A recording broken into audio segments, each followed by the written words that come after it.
Assalamualaikum warahmatullahi wabarakatuh. Bertemu lagi dengan saya di mata pelajaran Bahasa Indonesia. Oke, kali ini kita akan membahas tentang menganalisis isi dan aspek kebahasaan teks laporan hasil observasi. Nah, di dalam teks laporan hasil observasi mempunyai kebahasaan. Nah, kebahasaan ini yang pertama harus menggunakan kata definisi. Kata definisi ini contohnya terdapat pada kata merupakan dan terdapat kata adalah. Yang kedua, menggunakan kalimat memerinci pada bagian deskripsi. Nah, di dalam bagian deskripsi kita harus menjelaskan secara detail, harus memerinci kalimat memerincinya.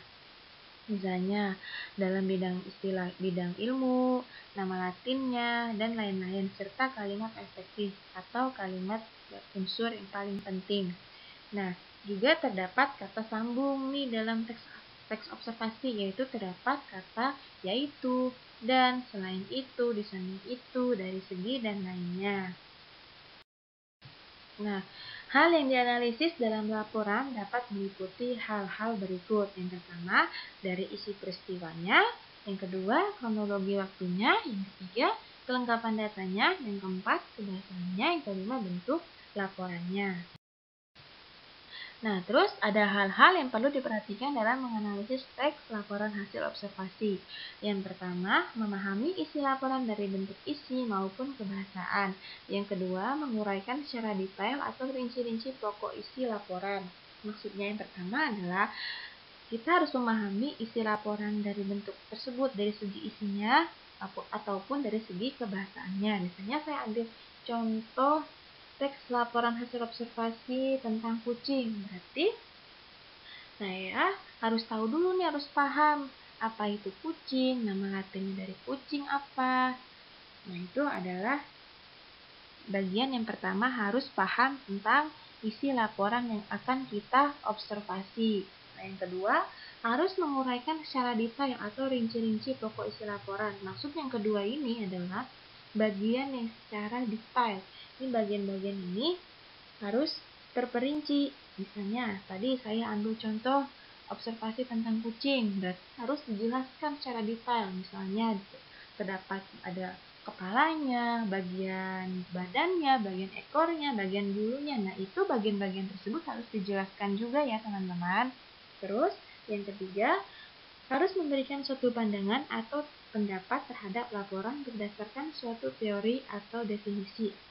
Setelah kita observasi, lalu kita akan memberikan pendapat terhadap teks laporan observasi tersebut berdasarkan suatu teori atau definisi atau referensi dari yang lain. Terus lanjut. Nah, di sini ada contoh teks laporan observasi.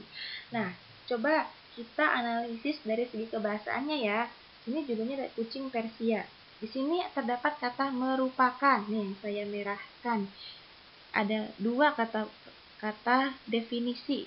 Definisi tadi terdapat contoh pada kata merupakan. Nah, di sini adalah contoh kebahasaan kata definisi. Ya, terus lanjut.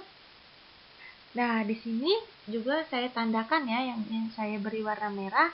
Di sini termasuk jenis-jenis kucingnya, juga termasuk dalam kebahasaannya. Misalnya itu ada jenis-jenis kucing Persianya long-haired Persian atau exotic short-haired. Nah, di sini juga ada kelompok variasi warna kucing. Ada solid color, silver and golden division, shaded and smoke division, tabby division, particolor division, bicolor division, dan Himalayan division.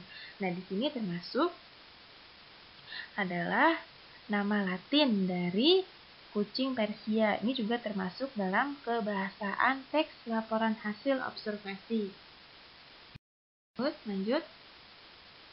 Nah, di sini juga ada bagian-bagiannya nih.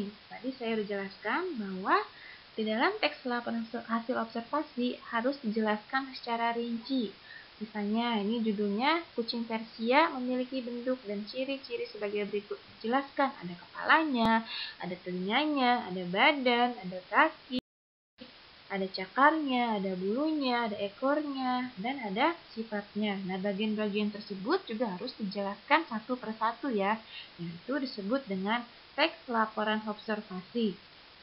Oke, lanjut. Nah, di sini ada tugas. Kalian harus tentukanlah isi kebahasaannya dari contoh teks laporan hasil observasi yang kalian buat. Nah, lalu kalian kirim via email ya kepada guru mata pelajaran Bahasa Indonesia. Oke, cukup sekian dari saya. Wassalamualaikum warahmatullahi wabarakatuh.